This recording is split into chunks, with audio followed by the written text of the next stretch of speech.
So for people that don't, know this business, if you could explain that relationship between, filmmaker, director like Greg Whiteley, and you, executive producer, like overseeing the show, like how does that relationship work? Did he come to you or did you find him? Or if you could explain that relationship.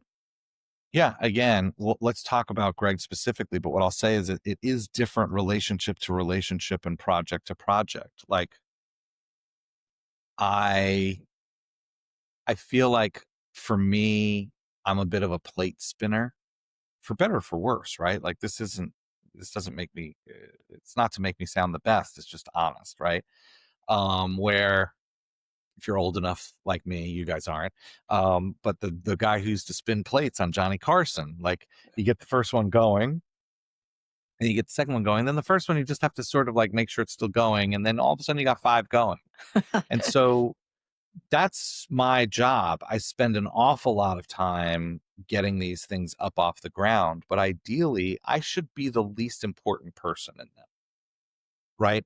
So as the producer, executive producer, whatever you want to call it, early on, my role is to put a team in place that can succeed. And then my friend Michael Hilliard says this to me. Jen, you probably know Michael Hilliard, but he's a great producer. Hmm. Um, he used to say, or he still says, I make him sound either old or retired. He is neither.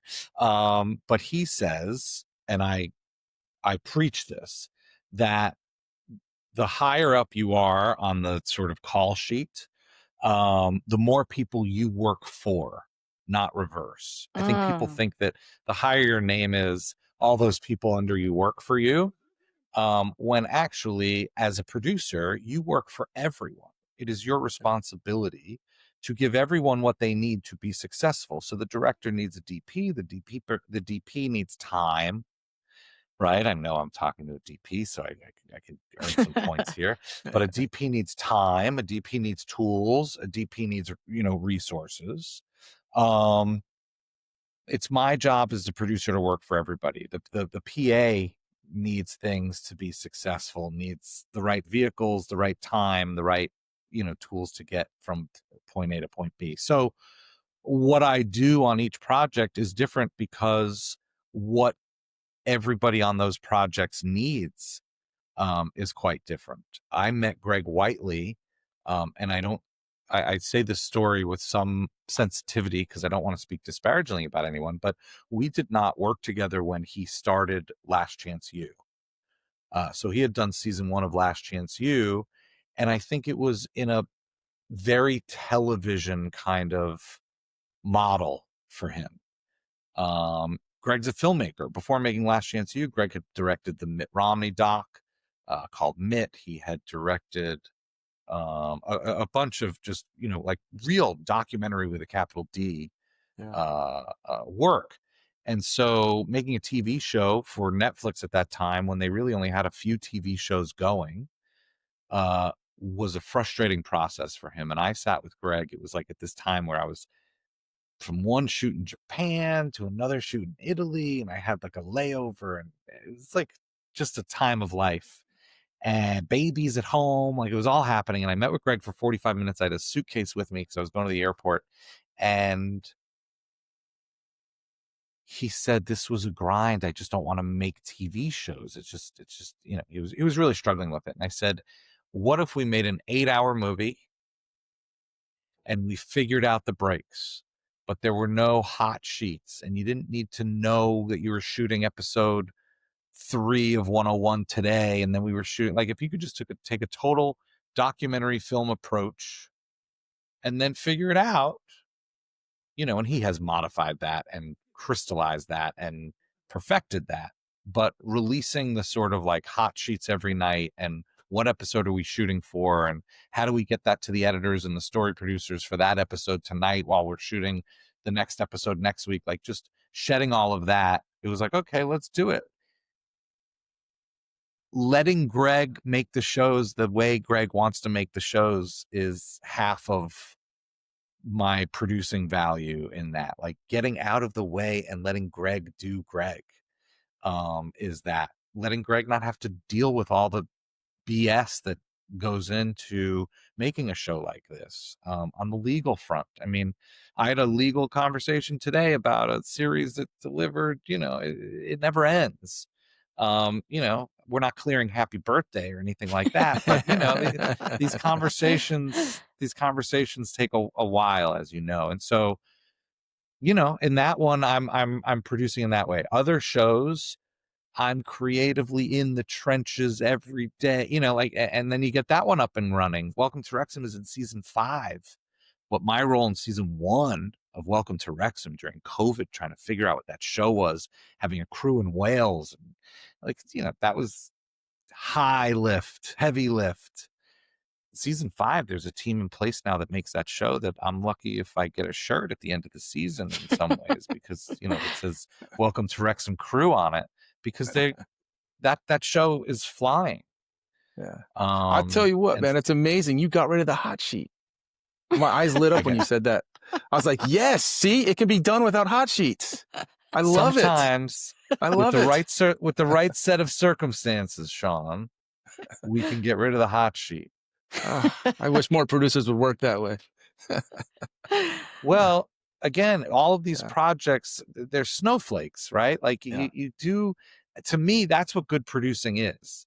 And I think that's what we're really great at our company, right? Is that you want to make something, and we have a system by which we make things. We could be making 15, 20 projects at a time. So obviously it's not just a willy-nilly, everybody should make it the way they want. We have a system. We have a manufacturing plant that sends projects through it and ultimately delivers them to streamers and networks in a way that is on time and on budget and in a way that everybody's happy.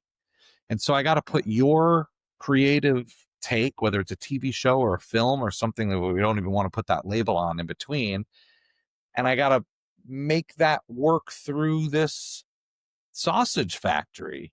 And it's not about making a square peg fit in a round hole or vice versa. It's about just willing it into existence in a way that is somehow systemized. And that's the thing. That's producing. That's at least what I think it is. I love that description so much. And it's rare. It's a little sad to say, but I think it's rare in this business to find such great leaders like you and what you described, and just sort of getting out of the way and supporting your team and letting them do their best. Because I think perhaps because you were a producer, because you were a director, because you did these things yourself, it enabled you to truly understand the process and become a great leader and run, have a company and be more on the business side or the management side. But you understand what your directors and producers are up against. So you're able to, right? Like, I think that's helped, it seems. It sounds like a simple thing, but it's everything, right? Like, that includes the weather, that includes technology, that includes getting from point A to point B. Like, I really do empathize with the people who are making these shows. And I was out there making them and grinding that on them. And I still direct things once in a while and try to get out there just to stay really close to it. But yeah, it's like, it's asking people what they need, but also just knowing what they need. Like, this is a big one, right? So I got credit for removing hot sheets. So I'll give you another one, right? I have a really hard time with anybody who can access projects. Like, I used to work at places where, as the showrunner of a show, people were in my projects. Like, from their computers, executives at companies could access my edits while they were happening.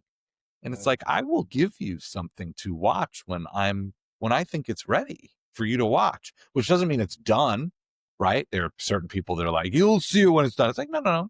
We're going to have to check in on this periodically. Yeah. But Like that was that it almost makes me grip my pearls. I don't have pearls, but like it causes the physical reaction in me of like, would they give no. notes? Would they like pop in and give notes? They're like in there. They're in there, and they could give thoughts and like, yeah, I see what you're doing there, but and it's like, no, that killed me. I'm trying to think. At our company, traditionally, and this again varies project to project, but like we don't own much equipment at all. We don't own. I once did a show when I was a showrunner before I had a company, or like right in those early days where it was a little bit of both. But I hired a DP. I hired the DP they asked me to hire, and we did 2 days of camera tests, and we had this awesome thing, and we came in with like a spreadsheet that we had built of all the different things and links to watch for all the different camera tests, and like it was the most exciting thing ever. And they were like, no, you shoot on this camera and you can get the tapes in the warehouse. We have the tape stock. And it was like heartbreaking. Like just devastating to me. And so we don't do that to people ever. Not one time in the 15 years of Boardwalk Pictures. And if I'm wrong, then somebody should tell me, but I don't think we've ever told somebody what they're shooting on.